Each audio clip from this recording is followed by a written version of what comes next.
आदि इतिहास या आधुनिक इतिहास वह काल जिसमें लिखित साक्ष्य तो मौजूद है परंतु अब तक उन्हें पढ़ा नहीं जा सका है। आदि इतिहास काल में हम विशेष रूप से सिंधु घाटी और वैदिक सभ्यताओं का अध्ययन करते हैं। सिंधु घाटी सभ्यता, इसमें जो लिपि हमें प्राप्त हुई वह लिपि थी भाव चित्रात्मक, सर्पिलाकार, गोमूत्री। फर्स्ट लाइन दाएं से बाएं, सेकंड लाइन बाएं से दाएं और 64 मूल चिन्ह प्राप्त हुए हैं जिन पर 250 से लेकर 400 तक अक्षर लिखे हुए थे। इसे ब्राह्मी लिपि व ब्रुष्टोपेदन लिपि भी कहते हैं। यू आकार के शब्दों में लिखित कुछ मछली के चिन्ह भी प्राप्त हुए हैं। इसके साक्ष्य हड़प्पा व कब्रिस्तान एज के भी साक्ष्य प्राप्त हुए हैं। सर्वप्रथम पढ़ने का श्रेय सिंधु घाटी सभ्यता में लिपि को सबसे पहले पढ़ने का श्रेय वेडन महोदय को जाता है, लेकिन वह सफल नहीं हुए। प्रथम भारतीय जिसके द्वारा पढ़ी गई है वह है श्री नटराज जी, लेकिन ये भी असफल रहे। सिंधु घाटी का अतीत अब तक संसार में निम्नलिखित 4 सभ्यताएं प्राप्त हुई है, जिनमें मेसोपोटामिया की सभ्यता, मिस्र की सभ्यता, सिंधु सभ्यता और चीन की सभ्यता। मेसोपोटामिया की सभ्यता दजला तथा फरात नदी पर स्थित है। मिस्र की सभ्यता नील नदी पर है। सिंधु की सभ्यता सिंधु नदी पर है तथा चीन सभ्यता हांगो या पीली नदी पर स्थित है। नामकरण, इन सभ्यताओं हेतु 3 नाम प्रयुक्त किए जाते हैं: सिंधु सभ्यता, सिंधु घाटी सभ्यता व हड़प्पा सभ्यता। सिंधु सभ्यता सर्वप्रथम नाम जॉन मार्शल द्वारा दिया गया, जो इस सभ्यता के निर्देशक भी माने जाते हैं। सिंधु घाटी सभ्यता, यह नाम डॉक्टर रफीक मुगल द्वारा दिया गया। व हड़प्पा सभ्यता इसका वर्तमान व प्रचलित नाम है, जो कि इसके प्रथम उत्खनन खनिज क्षेत्र के आधार पर रखा गया है। विस्तार क्षेत्र भारत, पाकिस्तान व अफगानिस्तान तक है। इसका उत्तरीतम बिंदु मांड कहलाता है, जो जम्मू कश्मीर के अखनूर जिले में स्थित है चेनाब नदी पर, तथा पूर्वी बिंदु इसका आलमगिरी मेरठ यूपी तक है, जो हिंडन नदी पर स्थित है। दक्षिणी बिंदु को देमाबाद कहते हैं, वह गोदावरी नदी पर स्थित है। सुदकांगडोर इसका पश्चिमी बिंदु है, बलूचिस्तान में स्थित है और दास्त नदी पर है। सिंधु घाटी सभ्यता का संपूर्ण क्षेत्रफल 12,99,600 वर्ग किलोमीटर है। वर्तमान 15 लाख वर्ग किलोमीटर है, लेकिन इसका आकार समचतुर्भुजाकार है। नाम के आधार पर पुरातात्विक स्थल कहाँ से क्या क्या प्राप्त हुए हैं: अफगान से मुंडी शाक, शोर्तगोई और उत्तरतम बिंदु, बलूचिस्तान से मेहरगढ़, रानागुड़ई, सुदकांगडोर, क्वेटा घाटी और डाबराकोट। सिंधु या पाकिस्तान से अलीमुराद, मोहनजोदड़ो, आमरी, कोटदीजी, चूहंदड़ो। पंजाब या पाकिस्तान से रहमान डेरी, जलीलपुर, हड़प्पा, डेरा इस्माइल खान। पंजाब जो कि भारत में स्थित है, वहाँ से रोपण, संगोल, चक 86 और बाड़ा। हरियाणा से कुनाल, मित्राथल, राखीगढ़ी, बनावली और भर्राना नामक स्थान प्राप्त हुए हैं। राजस्थान में बालाथल और कालीबंगा 2 स्थल प्राप्त हुए हैं। उत्तर प्रदेश में आलमगीरपुर, बड़ा गांव और हुलास 3 स्थल प्राप्त हुए हैं। गुजरात से लोथल, धोलावीरा, रंगपुर, रोजदी और देशलपुर, प्रभासपतन ये स्थल प्राप्त हुए हैं। सर्वाधिक स्थल इसके गुजरात में खोजे गए हैं। सिंधु घाटी सभ्यता का कार्यकाल या कालक्रम, मार्शल ने 3250 ईसा पूर्व से 2750 ईसा पूर्व तक बताया है, और कार्बन डेटिंग 14 पद्धति के अनुसार इस सभ्यता का प्रारंभ 2350 ईसा पूर्व से 1750 ईसा पूर्व तक या 2300 ईसा पूर्व से 1750 ईसा पूर्व तक माना जाता है। इस पद्धति का समर्थन डॉक्टर रोमिल थापर व डीपी अग्रवाल द्वारा किया गया। यह सभ्यता मान्य मत माना जाता है। प्रजातियाँ। सिंधु सभ्यता नगरीय सभ्यता प्लस कांस्य युगीन सभ्यता है। सिंधु सभ्यता भारत की प्रथम नगरीय सभ्यता मानी जाती है। यह कांस्य युगीन सभ्यता भी थी। इस सभ्यता में निम्नलिखित 4 प्रकार की प्रजातियाँ भी पाई जाती थी, जिनकी एक ट्रिक भी है, प्रभु से अल्प मांगो। प्रोटो ऑस्ट्रेलियाइड, भूमध्य सागरी, अल्पाइन व मंगोलियन। इसमें महत्वपूर्ण है भूमध्य सागरी। इन्हें द्रविड़ भी कहा जाता है। सर्वाधिक साक्ष्य इन्हीं लोगों से प्राप्त हुए हैं, अतः इन्हीं को सिंधु सभ्यता का निर्माता भी कहा गया है। हड़प्पा की जानकारी। हड़प्पा के बारे में सर्वप्रथम चार्ल्स मेसन के द्वारा दी गई अपने लेख में लिखा कि भारत में एक हड़प्पा नामक प्राचीनतम नगर है तथा 1856 में कराची से लाहौर रेलवे लाइन बिछाते समय जॉन बर्टन व विलियम बर्टन के आदेशों से पहली बार हड़प्पा के टीले से कुछ ईंटें निकाली गई है, जिससे यह छुपी हुई सभ्यता लोगों के सामने आई। पहला स्थल हड़प्पा। खोज दयाराम साहनी ने की, 1921 में की थी। पंजाब तथा मोंटगोमरी वर्तमान साहिवाल जिले में स्थित है। इस पर रावी नदी स्थित थी बाएं तट पर। इसका उत्खनन 2 बार किया गया है, एक बार 1926 में माधो स्वरूप वत्स द्वारा और दूसरी बार मार्टिन व्हीलर द्वारा 1946 में। यह नगर 2 भागों में विभाजित था। पहला दुर्ग टीला, जिसे पश्चिमी टीला भी कहते हैं, दूसरा नगर टीला, जिसे पूर्वी टीला कहा जाता है। दुर्ग टीले को मार्टिन व्हीलर ने माउंट एबी कहा है। हड़प्पा से निम्नलिखित वस्तुएं प्राप्त हुई है। 6-6 की पंक्ति में 2 अनागार। इस अनागार से गेहूं व जौ के साक्ष्य मिलते हैं। दुर्ग टीले में श्रमिक आवास, मजदूर बैरक व प्रशासनिक वर्ग के लोगों के लिए भवन भी साक्ष्य प्राप्त होते हैं। नगर नियोजन। हड़प्पा के नगरों को 2 भागों में विभाजित थे, लेकिन धोलावीरा एकमात्र ऐसा स्थल है जो 3 भागों में विभाजित था। दुर्ग टीले में अनागार बने होते थे। हड़प्पा से प्राप्त अनागार संपूर्ण सिंधु सभ्यता की दूसरी सबसे बड़ी इमारत मानी जाती है। प्रथम सबसे बड़ी इमारत लोथल का गोदीवाड़ा। हड़प्पा नगर की सबसे सड़कें एक दूसरे को समकोण पर काटती थी, जिसे ऑक्सफोर्ड सर्कस पद्धति या ग्रिड पैटर्न कहा जाता था। नगर टीले में के दक्षिणी भाग में कब्रिस्तान बने होते थे। हड़प्पा से 2 प्रकार के कब्रिस्तान के साक्ष्य मिलते हैं। पहले हैं H प्रकार के, दूसरे हैं R37 प्रकार के। नगर का मुख्य प्रवेश द्वार पूर्व दिशा की ओर होता था, जबकि मुख्य सड़क उत्तर से दक्षिण की ओर बनी हुई होती थी। यह मिट्टी से निर्मित 9 से 10 मीटर चौड़ी होती थी। नगर के घरों के दरवाजे एक दूसरे के आमने सामने गलियों में खुलते थे। लोथल एकमात्र ऐसा स्थल था जिसमें घरों के दरवाजे मुख्य सड़क की ओर खुलते थे। मुख्य अवशेष क्या क्या प्राप्त हुए हैं? स्त्री के गर्भ से निकलती हुई पौधे की मृण मूर्ति, जिसे हड़प्पा वासियों ने उर्वरता देवी या पृथ्वी देवी कहा है। हड़प्पा से मानव के साक्ष्य के साथ बकरे के शवादान के साक्ष्य भी प्राप्त होते हैं। यहाँ से प्रसाधन, मंजूषा व कांसे का दर्पण भी प्राप्त हुआ है। सर्वाधिक अभिलेख युक्त मोहरें हड़प्पा से, जबकि सर्वाधिक मोहरें मोहनजोदड़ो से मिलती है।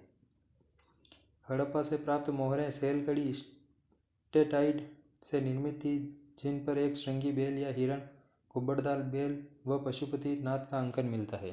सिंधु घाटी सभ्यता का दूसरा स्थल मोहनजोदड़ो। सिंधु या लरखाना जिला राखलदास बनर्जी ने टीला खोजा था 1922 में। सिंधु नदी तट के दाएं तरफ खोजी गई है। मोहनजोदड़ो, इसका शाब्दिक अर्थ होता है मृतकों का टीला। मोहनजोदड़ो की सबसे बड़ी सार्वजनिक इमारत रहा से प्राप्त हुई है। मोहनजोदड़ो की सबसे बड़ी सार्वजनिक इमारत यहाँ से प्राप्त हुई है, जो है स्नानागार, जिसको धार्मिक महत्व भी है। इसे जॉन मार्शल ने तत्कालीन विश्व का आश्चर्यजनक निर्माण कहा है तथा इसे विराट वस्तु ग्रेट बाथ की संज्ञा दी गई है। सबसे बड़ी इमारत अनागार। अन्य प्राप्त अवशेष कांसे की नृत्यरत नारी की मूर्ति, मंगोलीय पुजारी का सिर, महाविद्यालय भवन के अवशेष, हाथी का कपालखंड और घोड़े के दांत, ऊनी वस्त्र।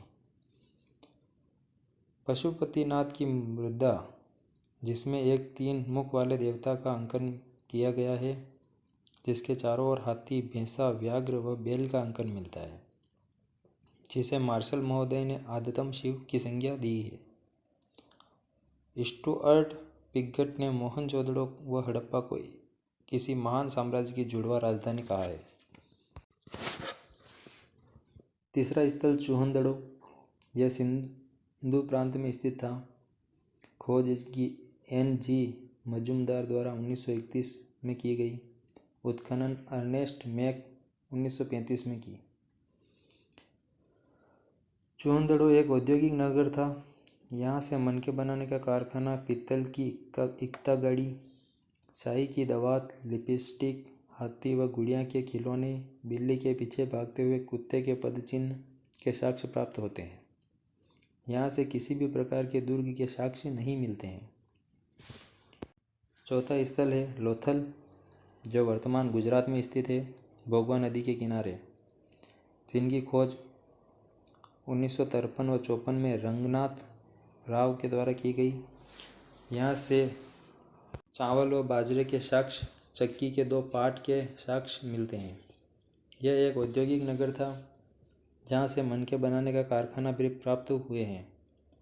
यहाँ से बाट, माप, तोल, पैमाना व हाथी दांत के पैमाने भी प्राप्त होता है। लोथल का बंदरगाह गोदीवाड़ा डाका यार्ड संपूर्ण सैंधव सभ्यता का सबसे बड़ा स्थल माना जाता है। लोथल से खोपड़ी की शल्य चिकित्सा, 3 युगल शवादान, कोया व चालाक लोमड़ी के साक्ष्य भी मिलते हैं। लोथल से हवन कुंड व अग्निकुंड के भी साक्ष्य मिलते हैं। कालीबंगा सभ्यता।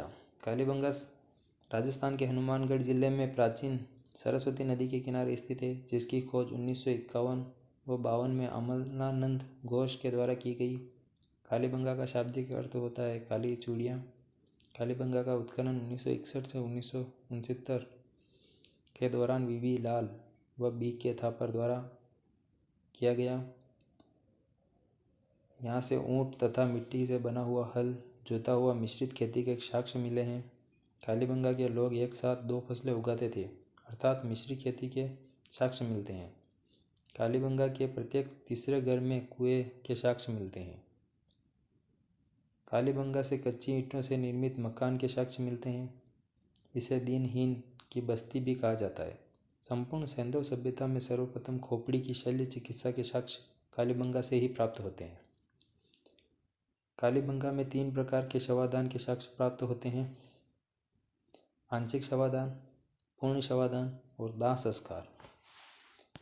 कालीबंगा से प्रथम भूकंप के साक्ष्य मिलते हैं, जो कि लगभग 2100 ईसा पूर्व के आसपास आया होगा। यहाँ से अलंकृत फर्श व ईंट के साक्ष्य भी मिलते हैं। संपूर्ण सैंधव सभ्यता में यह एकमात्र ऐसा स्थल था जहाँ से बेलनाकार मोहरें प्राप्त हुई है। इस प्रकार की मोहरें मेसोपोटामिया में प्रचलित थी, अतः विद्वानों के अनुसार कालीबंगा व मेसोपोटामिया के बीच व्यापारिक संबंध रहे होंगे। यहाँ से हवन कुंड के साक्ष्य भी मिलते हैं।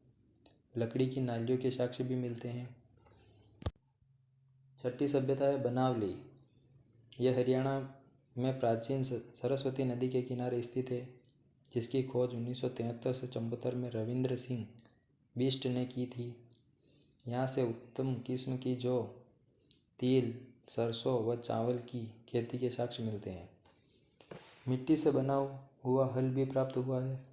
मिट्टी से बने हुए बर्तन, तांबे से बने हुए बाणाक्त, मातृ देवी की मृण मूर्तियाँ और एक मोहर के साथ साक्ष्य भी प्राप्त हुए हैं। संपूर्ण सैंधव सभ्यता में एकमात्र स्थल जहाँ से नालियों के साक्ष्य प्राप्त नहीं हुए हैं वह बनावली है। सुरकोटड़ा सभ्यता गुजरात के कच्छ के रण में स्थित है, जिसकी खोज 1964 में गणपति जोशी के द्वारा की गई। सुरकोटड़ा एकमात्र ऐसा स्थल है जहाँ से सिंधु सभ्यता के पतन या विनाश के साक्ष्य मिलते हैं। यहाँ से तराजू के 2 पलड़े के साक्ष्य भी मिलते हैं। यहाँ से खुदाई के अंतिम चरण में घोड़े के अस्थियों के साक्ष्य भी मिलते हैं। धोलावीरा यह गुजरात में स्थित है तथा मानासर मनहर नदियों के बीच में स्थित है। खोज इसकी 1976 से 78 में की गई। जगपति जोशी के द्वारा खोज की गई। धोलावीरा से विश्व की प्राचीनतम स्टेडियम के साक्ष्य प्राप्त होते हैं तथा यहाँ से एक सूचना पट भी प्राप्त हुआ है जिस पर सैंधव लिपि अंकित थी। धोलावीरा से नहरें व जल संरक्षण के साक्ष्य भी प्राप्त होते हैं। भारत में खोजे गए स्थलों में धोलावीरा सबसे बड़ा नगर है। यह 3 भागों में विभाजित था। पहला दुर्ग टीला, दूसरा मध्यमा और तीसरा नगर टीला।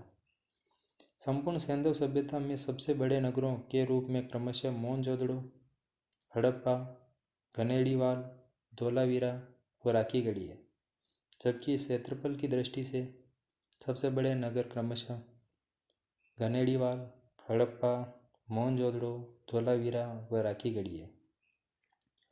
धोलावीरा में राखीगढ़ी को राजधानी के रूप में माना गया है, जबकि डॉक्टर दशरथ शर्मा ने कालीबंगा को सैंधव सभ्यता की तीसरी राजधानी बताया है।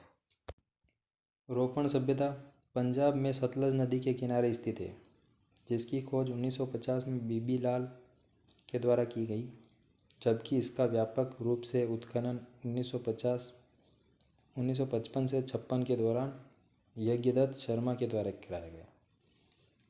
रोपण से मानव के साक्ष्य, कुत्ते के शवाधान के साक्ष्य प्राप्त होते हैं। इस प्रकार के प्राचीनतम साक्ष्य नवपाषाणिक स्थल बुर्जहोम से भी मिलते हैं, जो जम्मू कश्मीर में है। बुर्जहोम में लोग गर्तावास में निवास करते थे। राखीगढ़ी हरियाणा के हिसार जिले में स्थित है, जिसकी खोज डॉक्टर मुगल रफीक के द्वारा की गई, जबकि इसका उत्खनन 1997 से 98 के दौरान अमरेंद्र नाथ के द्वारा करवाया गया। राखीगढ़ी से मातृ देवी अंकित एक लघु मोहर प्राप्त हुई है। अन्य महत्वपूर्ण तथ्य: हरियाणा स्थल कुनाल से चांदी के 2 मुकुट प्राप्त होते हैं। स्वतंत्र भारत में सर्वप्रथम 1947 में रंगपुर की खोज की गई, जबकि सर्वप्रथम उत्खनन रोपण का किया गया। हाल ही में हरियाणा के बराना नामक स्थान से स्वर्ण आभूषण प्राप्त हुए हैं। विश्व के प्रथम ज्वारीय बंदरगाह का निर्माण लोथल के निवासी वास्तुकारों द्वारा किया गया। हरियाणा के नाल नामक स्थान से कपास की खेती के साक्ष्य मिलते हैं। सैंधव सभ्यता के सर्वप्रथम कपास की खेती करने का श्रेय यूनानियों को जाता है, जिन्हें उन्होंने सिंडन या नाम दिया है। नगर तथा नदियाँ: मोहनजोदड़ो चूहंदड़ो कोटदीजी सिंधु नदी पर स्थित है। हड़प्पा रावी नदी पर स्थित है। रंगपुर और रोजदी मादर नदी पर स्थित है। कालीबंगा बनावली प्राचीन सरस्वती नदी पर स्थित है। रोपन व बाड़ा सतलज नदी पर स्थित है। लोथल भोगवा नदी पर स्थित है। मांड चेनाब नदी पर स्थित है। देमाबाद परवरा नदी पर स्थित है। अलमगीरपुर हिंडन नदी पर स्थित है। सुतकांगडोर दास्त नदी पर स्थित है। धातुएं व स्थल: सोना दक्षिणी भारत, कर्नाटक, फारस व ईरान से प्राप्त हुआ है। चांदी बलूचिस्तान व फारस से प्राप्त हुई है। तांबा खेतड़ी व बलूचिस्तान से प्राप्त हुआ है। खेल खड़ी राजस्थान, गुजरात, बलूचिस्तान से प्राप्त हुई है। और नील रत्न बदख्वाशा अफगान से प्राप्त हुआ है। सिंधु की देन: मातृ देवी उपासना: संपूर्ण सैंधव सभ्यता में मातृ देवी की मरण मूर्तियाँ प्राप्त हुई है। आग में पकी मूर्तियों व मृद भांडों को टेराकोटा कहा जाता था। मात्र सत्तात्मक परिवार होते थे। सैंधव सभ्यता की ये देन है। पशुपतिनाथ की पूजा, जिसमें मार्शल ने आद्यतम शिव कहा है, इसी मोहर पर भारतीय चित्रकला की प्रथम साक्ष्य प्राप्त होते हैं। भारतीय चित्रकला के प्राचीनतम साक्ष्य भीमबेटका की गुफाओं से, जो मध्य प्रदेश में स्थित है, वहाँ से प्राप्त होते हैं। लिंग व योनि की पूजा, स्वास्तिक का चिन्ह, सूर्य उपासना पीपल का वृक्ष व सैंधव सभ्यता की ही देन है। सर्वप्रथम चौक का प्रयोग सैंधव सभ्यता में किया गया। इस काल के दौरान लाल व काले रंग के मृदबाण बनाए गए। सैंधव सभ्यता के लोग तलवार, गाय व घोड़े से परिचित नहीं थे। यहाँ से किसी भी प्रकार के वर्ग संघर्ष के साक्ष्य नहीं मिलते हैं। सैंधव सभ्यता के किसी भी स्थान से मंदिर के साक्ष्य नहीं मिलते हैं। प्राचीनतम साक्ष्य कोल्डी हवा, प्रथम साक्ष्य लोथल से व जले हुए साक्ष्य कालीबंगा से प्राप्त होते हैं। सैंधव सभ्यता यहाँ समाप्त होती है। आगे के वीडियो में हम वैदिक सभ्यता देखेंगे।